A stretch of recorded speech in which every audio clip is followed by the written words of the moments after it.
নমস্কার। ঠাকুর শ্রী শ্রী রামকৃষ্ণ পরমহংসদেব, মা শারদা ও স্বামী বিবেকানন্দের পবিত্র চরণে কোটি কোটি প্রণাম জানিয়ে শুরু করছি আজকের এই গভীর ও হৃদয়স্পর্শী আলোচনা। আপনি কি কখনো অনুভব করেছেন বারবার হাত ধোয়া দরকার?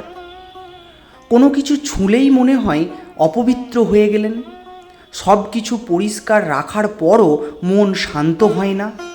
অকারণ ভয়, উদ্বেগ আর অস্থিরতা কি আপনাকে ক্লান্ত করে দিচ্ছে? তাহলে আজকের এই ভিডিওটি আপনার জন্য অত্যন্ত গুরুত্বপূর্ণ। কারণ আজ আমরা জানব শুচিবাই আসলে কেন হয়। ঠাকুর শ্রী শ্রী রামকৃষ্ণদেব কেন বলেছিলেন শুচিবাই যত বাড়ে তত জ্ঞান কমে। এবং সবচেয়ে বড় কথা হলো কিভাবে এই ভয়, অস্থিরতা ও মানসিক কষ্ট থেকে মুক্তি পাওয়া যায়। আজকের এই ভিডিওতে আমরা শুনব ঠাকুরের 10টি অমূল্য উপদেশ, যা শুধু আধ্যাত্মিক শিক্ষাই নয়, মনকে শান্ত করার এক অসাধারণ পথও দেখায়। ভিডিওটি শেষ পর্যন্ত অবশ্যই দেখবেন, কারণ শেষের উপদেশটি সবচেয়ে গুরুত্বপূর্ণ, যেটা আপনার শুচিবাই মনকেও পরিবর্তন করে দিতে পারে। ঠাকুর শ্রী শ্রী রামকৃষ্ণদেব বলতেন, মানুষ যতই বাহ্যিক পরিষ্কার পরিচ্ছন্নতা নিয়ে ব্যস্ত থাকুক, যদি মন ভয়, অহংকার, অশান্তিতে ভরে থাকে তবে প্রকৃত শান্তি আসে না।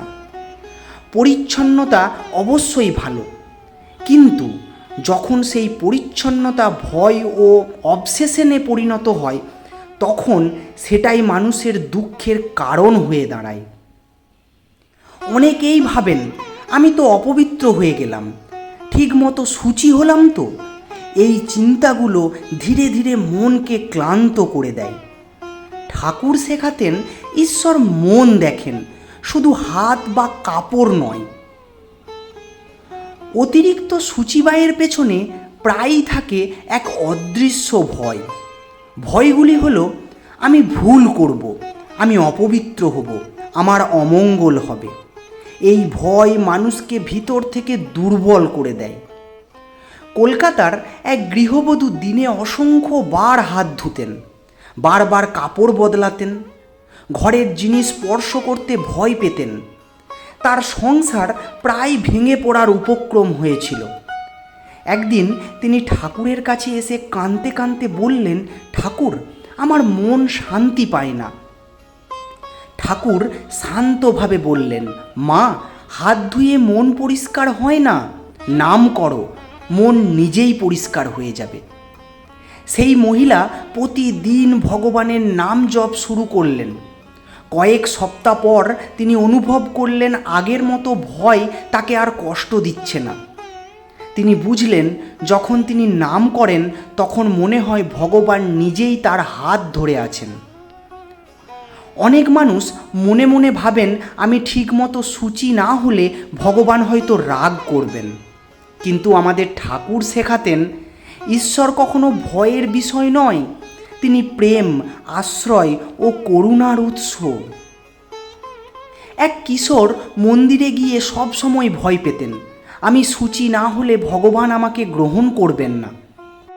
তার মা একদিন বললেন, তুই যদি ভুল করিস, আমি কি তোকে ভালোবাসা বন্ধ করি? ভগবান তো তার চেয়েও বেশি দয়ালু। এই কথা শুনে তার ভেতরের চাপ ধীরে ধীরে কমতে লাগলো।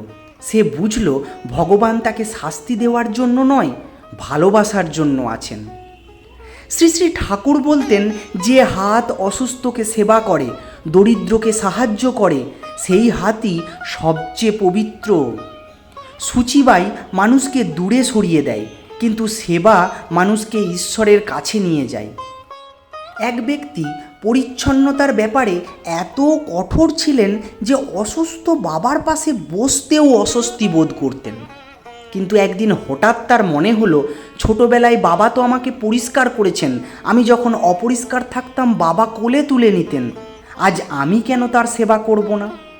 সেদিন তিনি বাবার পাশে এসে বসলেন, বাবার গায়ে মাথায় হাত বোলালেন, ওষুধ খাওয়ালেন, সারা রাত পাশে বসে রইলেন। ভোরে বাবার মুখে শান্তির হাসি দেখে তার চোখে জল চলে এলো। তিনি বুঝলেন সেবার মধ্যে যে পবিত্রতা আছে তা শত স্নানেও পাওয়া যায় না।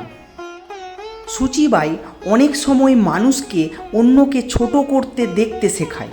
ওরা নোংরা, ওরা অসুচি, এই ধরনের ভাবনা মনকে ভারী করে দেয়। এক ভদ্রলোক সবসময় অন্যের সমালোচনা করতেন। একদিন তার ছোট নাতনি জিজ্ঞাসা করলেন, দাদু, তুমি সারাদিন অন্যের নোংরা কথা ভাবো, তাহলে তোমার মন পরিষ্কার থাকবে কিভাবে? এই সরল প্রশ্নটি তার হৃদয়ে গভীর আঘাত করল। তারপর থেকে তিনি সমালোচনা কমিয়ে নাম জপ বাড়ালেন এবং ধীরে ধীরে অনুভব করলেন অন্যের গুণ দেখলে মন হালকা হয়। যেখানে সত্যিকারের ভালোবাসা আছে সেখানে অসুচিতার ভয় কমে যায়। একজন মা অসুস্থ শিশুকে সারা রাত কোলে নিয়ে বসে থাকেন। শিশুর শরীর নোংরা হলেও তিনি বিরক্ত হন না, কারণ তার ভালোবাসা নিঃস্বার্থ। ঠিক তেমনি ভক্তের হৃদয়ে ঈশ্বরের প্রতি গভীর প্রেম জন্মালে বাহ্যিক বিষয়গুলো ধীরে ধীরে ছোট হয়ে যায়। নিয়ম মানুষকে শৃঙ্খলা শেখায়, কিন্তু অতিরিক্ত নিয়ম অনেক সময় আনন্দ নষ্ট করে দেয়। এক ব্যক্তি পুজোর সময় সারাক্ষণ ভাবতেন কোথাও ভুল হলো না তো, ফলে তার পুজোর আনন্দটাই হারিয়ে গিয়েছিল। একদিন অসুস্থ হয়ে তিনি কোনো নিয়মই পালন করতে পারলেন না। শয্যায় শুয়ে শুধু কাঁদতে কাঁদতে ভগবানকে ডাকলেন। সেই দিন তিনি জীবনের সবচেয়ে গভীর শান্তি অনুভব করলেন। তিনি বুঝলেন ভগবান নিয়মের চেয়ে হৃদয়ের ভালোবাসা বেশি দেখেন। শ্রী শ্রী ঠাকুর বলতেন, মন একসঙ্গে একটি বড় বিষয়কে আঁকড়ে ধরে। যদি মন সারাক্ষণ শুধু নোংরা, অসুচি, ভয় এই সব ভাবনায় ডুবে থাকে, তবে ভক্তি ও আনন্দের জন্য আর জায়গা থাকে না। অনির্বাণ নামে এক কিশোর পুজোর নিয়ম নিয়ে এতই চিন্তিত থাকত যে প্রার্থনার সময় তার কপালে ঘাম জমে যেত। তার মা তাকে বললেন, ভগবান মায়ের চেয়েও বেশি ভালোবাসেন। সেই দিন থেকে অনির্বাণ শুধু বলতে শুরু করলেন, প্রভু, আমি নিখুঁত নই, কিন্তু তোমাকে ভালোবাসি। এই একটি বাক্য তার মনের বহু বছরের ভয় দূর করে দিল। ঠাকুর সতর্ক করেছিলেন, অতিরিক্ত সূচিবায় অনেক সময় অদৃশ্যভাবে অহংকার তৈরি করেন। মানুষ ভাবতে শুরু করেন, আমি খুব সূচি, অন্যরা ততটা নয়। কিন্তু ঠাকুর বলতেন, ধুলো কাদা সহজে ধুয়ে যায়, অহংকার ধোয়া সবচেয়ে কঠিন।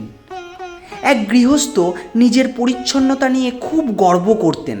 একদিন এক বৃদ্ধ সাধু তার বাড়িতে এসে বললেন, তোমার ঘর পরিষ্কার, বাসন পরিষ্কার, পোশাক পরিষ্কার, কিন্তু একটি জায়গায় এখনও ধুলো জমে আছে।